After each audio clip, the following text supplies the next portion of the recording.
Well, it has been a while. 3 months, it looks like, to be exact. I do appreciate you tuning in after that long layoff. But listen, Shell's back in the cup final. You just know I have to come back and do a video ahead of that. I did feature on Irish Footy Vlogs is preview ahead of Sunday's final along with FAI.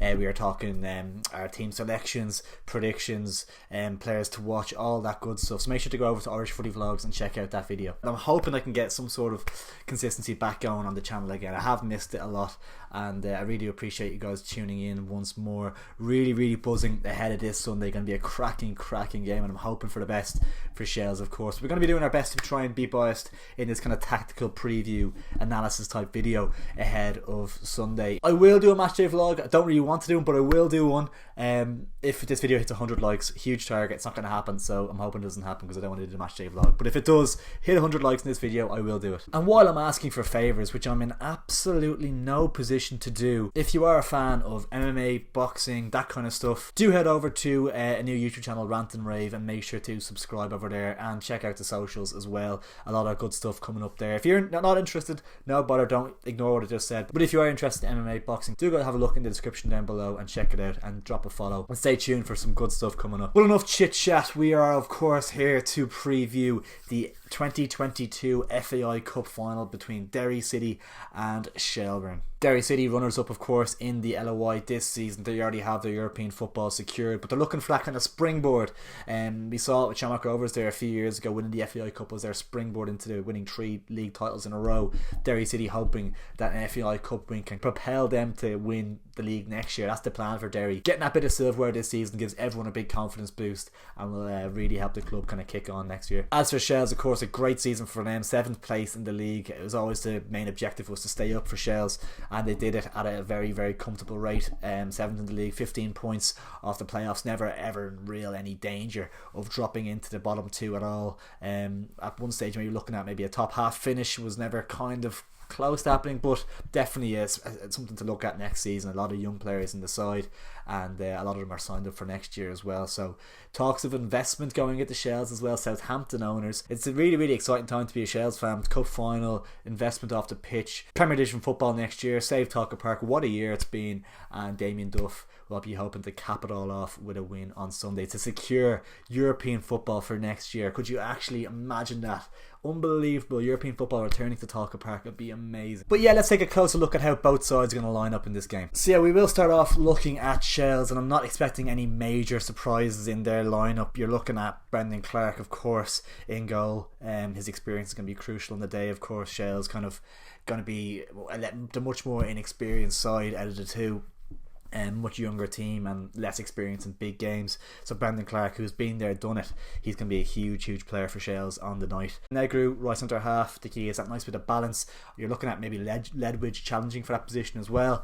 But I like having a right-footed defender in the back 3. I don't like a whole back line of left footers. I like to have one at least on the right hand side, just to give that little bit of balance in that back line. Luke Byrne, of course, captain, leader, legend, the heart of the defence. He's going to be sitting in there, kind of big performance needed from him, kind of talking to the lads beside him, looking after everyone and making sure that Shells can stay compact and stay in the game and don't concede any cheap goals. Of course, Shane Griffin, who will have played in some massive games previously, he has been quietly gone under the radar, having a very good season this year, I think, and in that back 3 as well, has looked very comfortable. Obviously, naturally a full-back, he's looked very comfortable in that left centre-back position. That's the back 3. J.R. Wilson, right wing-back. Yeah, just gonna have we'll get onto the Derry left side, but he's gonna of course have a massive task on.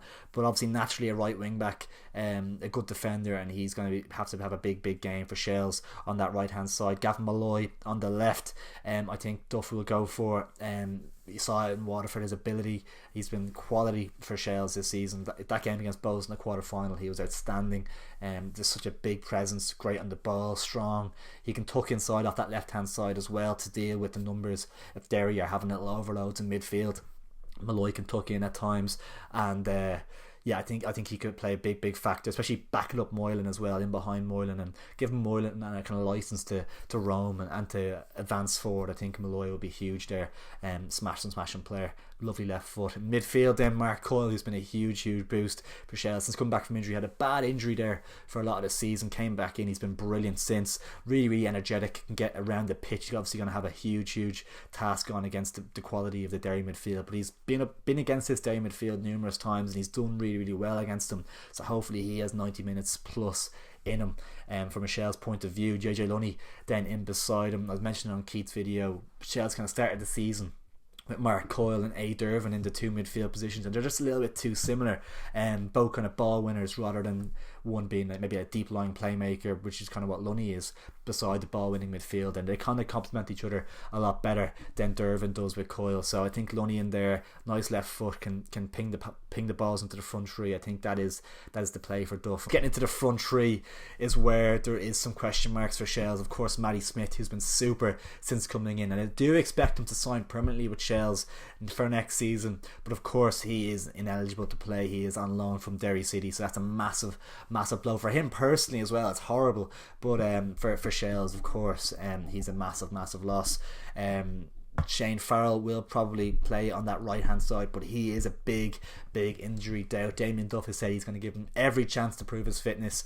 Obviously a cult hero at Shels. He's an absolute Shels legend for his age as well. He's been super this season. I think it's 6 goals, 6 assists in all competitions, and he's played in that back five a lot as well, on the left and the right. Very versatile.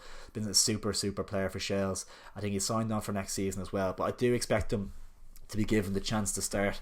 I think he'll be doing everything he can himself to get to prove himself as being fit enough, but I do think he will start on that right hand side. On the left then, super Jackie Moylan, 10 goals, 5 assists this season, a superb campaign from him. Big opportunity for him to stand out and really make himself known within the league. A big occasion for the young man, but of course expect him to grab it by the scruff of the neck. Obviously coming up against very good players, but he has what it takes to really stand out here, I think. And in Matty Smith's absence, reliance of creativity is going to fall on the shoulders of Farrell and Moylan. So they need to have big games for Shels. And of course Sean Boyd leading the line. He will pick up a yellow card, it's inevitable, but hopefully he can pick up a goal for Shels as well. 15 goals in all competitions this season, and a good few of them have come in the FAI Cup. He does like this tournament, so he's had a really good campaign so far, and hopefully he can put in a good shift up top. It's going to be a very difficult task for him, but I think he'll relish that opportunity. I think he is fearless as well in the tackle, in going for headers, holding the ball up. He is going to be crucial for Shels in terms of getting out of their half and trying to get the ball up the pitch. I'm expecting the Derry side to be similar enough to what JP suggested it would be on Irish Footy Vlogs' video last night. I'm not going to go against the Derry City fan. He's watched an awful lot more than me this season. He has gone for Brian Maher in goal. The back four of Ronan Boyce, Connolly, McElhenney and Cameron and McJanet. In CDM, Cameron Dummigan, who has of course been fantastic this season. Dummigan and Connolly both nominated for PFAI Player of the Year this season, had fantastic seasons, and they really provide that kind of quality spine for Derry. And Dummigan just sitting in front of the back four. Obviously Diallo is ruled out through suspension, absolutely ridiculous by the way. Even Damien Duff came out and said it's a joke. The whole season is shaped for players not to miss at the FAI Cup if they pick up yellows or reds in the league. It carries over to the next league game, and they should carry over to next season rather than make a miss the cup final. It's such a shame for him. Whole family coming over for the game, I heard. It's such a good one for him. But from Michelle's point of view, it's a positive. But for Derry, it's a killer. And but they do have the players to cover in. JP expects McElhenney to play in a slightly deeper role here than Will Patching in front. McElhenney likes to kind of drop in deep, get the ball off the centre halves and make things happen from a deeper position, which is something that Shels need to kind of press him early, get on top of him. Mark Coyle maybe pressed on top of him really on, not letting him carry the ball, not letting him take 5-6 touches, discourage him from getting on the ball, hit him early with a strong tackle. I think that's going to be key. Will Patching then in front. He hasn't been in the best of form as of late, but he's a quality player. He has a goal in him, and he's been super for Derry. At the start of the season he was outstanding, scoring a lot of goals, and he has that ability, free kicks, things like that as well. He is a threat from those areas, so you have to keep an eye on Will Patching. Then out wide, Michael Duffy, of course, he's been super since coming back. He's a top notch player. He's done it in FAI Cup finals for years. He's won leagues. that experience is just going to be mad, and I think that this is a big battle for Shells down this left hand side. Duffy in these areas is going to be crucial, and I think Farrell here obviously has experience playing as a wing back this season, and I think it could be a case of kind of going 2-on-1 here with Michael Duffy. Obviously he's such a threat, and he can skip by 1, skip by 2, and I think you're trying to stop him from being able to get at Negru at all times, because he could draw a foul from Negru in the box, things like that. So I think you can see a lot of Wilson and Farrell doubling up on Duffy at times, which will give opportunities for McElhenney to get forward, get on the ball in areas here as well. But yeah, Coyle coming over and covering. It's going to be a really interesting battle tactically. Shell's trying to make the pitch really, really compact, but of course the Aviva is a big pitch, a lovely surface, so it's going to be interesting if Derry can get the ball on the ground, play their footballing game. Shells have to try and neutralise that at all costs. On the right hand side, then it's a case of it either being Brandon Kavanagh or Ryan Graydon. Brandon Kavanagh likes to obviously cut inside and work off his lovely left foot, whereas Graydon will look to get to the byline on a right footed winger. So it'll be interesting to see how Rory Higgins approaches that. And obviously Jamie McGonigal leading the line. No big surprises there, and I think it's a case for McGonigal of if he gets a chance he's going to have to take it. I don't think he's going to get many chances.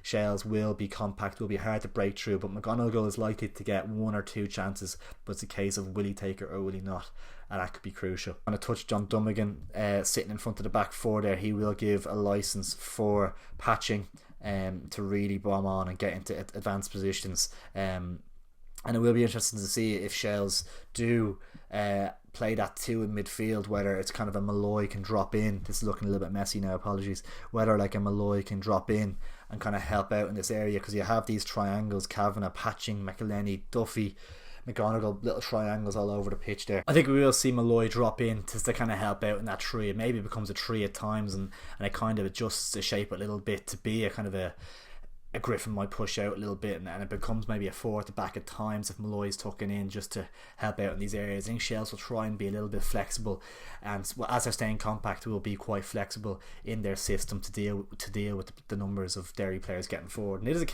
Derry will have most of the ball. It's just the way it's going to be. 65% possession, but Shells will just have to try and counter attack. That's it. A little bit lacking a little bit of pace. Shells maybe on the break. Farrell wouldn't be overly the quickest. Moylan the same. Boyd the same. It's just about trying to get into the right areas and trying to create opportunities. I do think it's possible Boyd could have some joy up top. I think he will probably favour this side. Connolly obviously being in the form he's in. I think he will probably look to stay on McElhenney's side, working off Farrell, trying a little link up with Farrell. You have your Moylan kind of probably will come all the way across and try and get any knockdowns, little passing exchanges going here. Moylan can beat a man, Farrell can beat a man, balls into the box. Farrell, of course, a great delivery on him, so Boyd and Moylan in that area could get on the end of something. I think both sides will have to show a lot of patience in this one. There is going to be a lot of frustration. I don't expect it to be a great football match, to be honest with you. I don't expect it to be one for the ages, but I think it will be a very tactical, tight affair. We've seen the head-to-head so far this season. I think it's two narrow Derry wins, 1 narrow Shells win, and a draw. It's very, very tight in the head-to-heads this season, and I can't imagine it being any different in this. It's going to be a really, really good game. Interesting fixture to see how both sides approach it. Will either manager throw up a tactical surprise or a big team selection surprise? It's hard to know. We'll wait and see. If I was to take my Shells heart and head out of the situation and think about a prediction, being brutally honest, you're looking at it probably going like leaning towards Derry. The neutral would lean towards Derry. They have the experience, they have the better players, they've finished second in the league. There's a reason that they're going to be heavy favourites in the bookies. They're going to be, it's for a good reason. But you have to believe, like, cup finals, you just never know what's going to happen, and that's the magic of them. At the Aviva, we've seen some mad games go on, and we've seen some wild moments and some moments of magic, and it's not a case of Shells don't have the players to go and beat them. They certainly do. And I'm sorry, bias does come into it at the end of the day, and especially in these situations, I just cannot go against Shells. It's impossible to go against them in this match. Like, for me, I just can't imagine next season not being on a European tour. I can't imagine it. It's going to happen. I'm envisaging it. I'm talking it into reality. It's going to happen. I'm going to be in the back arse of Slovenia drinking a pint next season, wherever it is, on some unbelievable European tour. I can feel it in my bones. It's going to happen. 1-0 Shells, late goal, Terrible game of football, but it doesn't matter. 1-0 Shels. Guys, let me know what you thought of the video down in the comments below, and let me know if you want to see more of this type of content. I'm hoping to be back with some Irish stuff as well coming up soon as well, so a few bits and pieces of reacting to my league table predictions, stuff like that. So hopefully going to be back with some videos. I hope you did enjoy, and as I said, 100 likes and I will do a match day vlog at the Aviva Stadium. So yeah, really do appreciate you guys tuning in. Make sure to subscribe, and yeah, hopefully I'm back for good. But you just never know with me. But I'm really hoping me and lads can get back with some videos coming soon. So yeah, make sure to stay tuned. Really appreciate you tuning in. Thanks a million. Catch us in a bit. Enjoy the final.